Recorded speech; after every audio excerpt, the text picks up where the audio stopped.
Ladies and gentlemen, let's game into the video. We have news from an industry insider.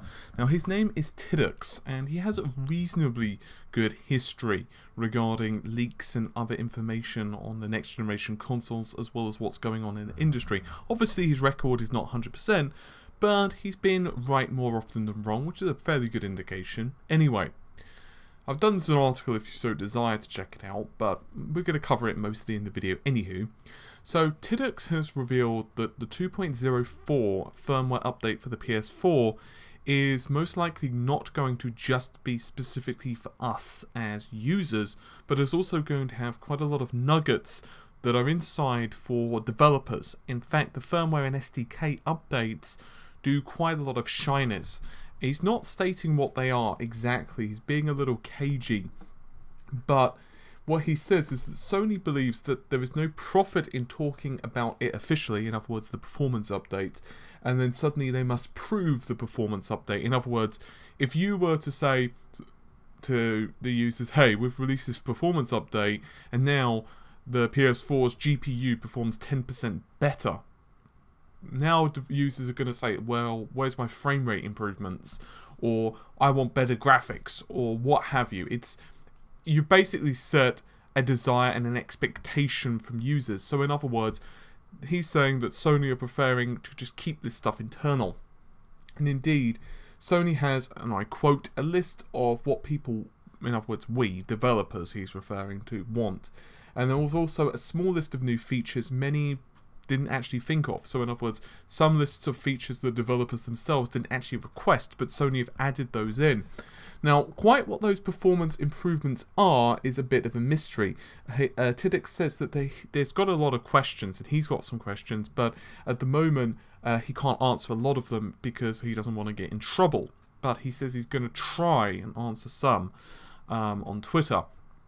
Furthermore, of course, we do have GDC coming up and some other events as well. With any luck, we're going to get some bits of information. So what possible solutions, or what possible, potential, should I say, things could Sony be working on? Well, there's a myriad, to be totally blunt. As you know, or if you're a regular viewer you'll know, or a reader, you'll know that we've done quite a few updates regarding Xbox One's SDK leak. In fact, we've done a full analysis on the GPU, the CPU, the memory, and dozens of other different aspects of the system. And for those who have followed that, there's something very evident. The SDKs of when the Xbox was even retail released, even say Christmas of, hey, let's even say January of 2014 compared to, let's say, January of 2015. Yes, we're in February, but I'm just trying to give you an example of a 12-month period. There is a massive difference in the SDKs, and I don't just mean of like, oh, they unlock 10% extra potential of the GPU, or there's a slight driver tweak here. I mean, we're talking, in some cases, obviously they've unlocked the potential of a 7th CPU core, they've increased the amount of memory bandwidth available to developers if they're not utilizing Connect, you've got extra GPU performance available as well, there've been a myriad of different driver updates for the Xbox One's GPU, as well as other system component parts. They have improved the efficiency of the ESRAM and the ability to developers to allocate various bits and bobs for that. There have been compute improvements, and even little bits like we learned that there were dual graphics card drivers in the Xbox One to begin with, and now the more efficient and more streamlined API is what everyone's using. So what I'm trying to tell you is what Sony have done is unknown. It's not like Sony are just going to say, hey, we've released the PS4, this is what you've got. We know that in the background Sony have been tinkering with things. Sony have a history of doing this. You can Google yourselves the PS3 firmware update back in the day, which increased the amount of system RAM available. That would be the generic work RAM. There's 256 megabytes of work RAM, and there's 256 for the video for the PS3, because it's not a unified system, unlike the Xbox 360 or so the PS4.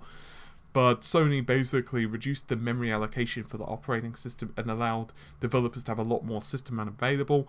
The Vita as well, that's had some performance improvements and so on and so forth. So in other words, they do stuff. They're just a little cagier, which is a bit weird considering to begin with they were very open, I mean, for example, if you read the interview from Gamma Sutra from Mark Cerny, before the PS4 had even released, you know, but I think that's because at that point they were trying to get the hype train going, but now the hype train's kind of left the station. They don't really need to do much, and so they're trying to kind of manage users' expectations.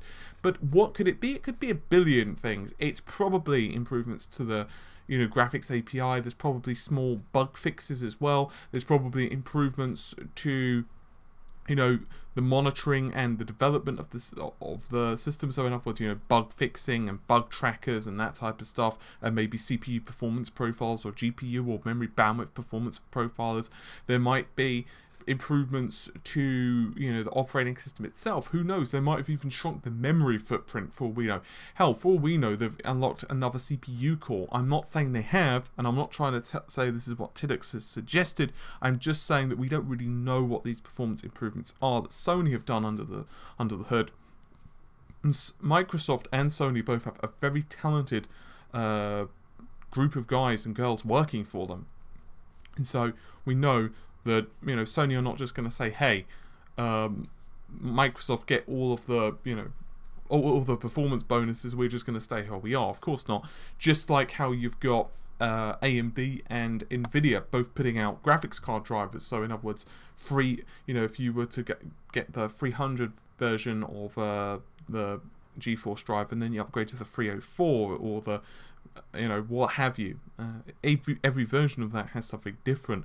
And if you notice that my graphics card drivers at the moment are whining at me to do an update because it improves performance on, say, X game for like 10%, or, you know, another game for like 5%, just because of the way the developers have kind of made a little efficiency. And obviously it's not quite the same thing because of how PS4 and Xbox One, which is a very closed system, works compared to a PC. But I'm just trying to give you an example of how, of course, driver updates work.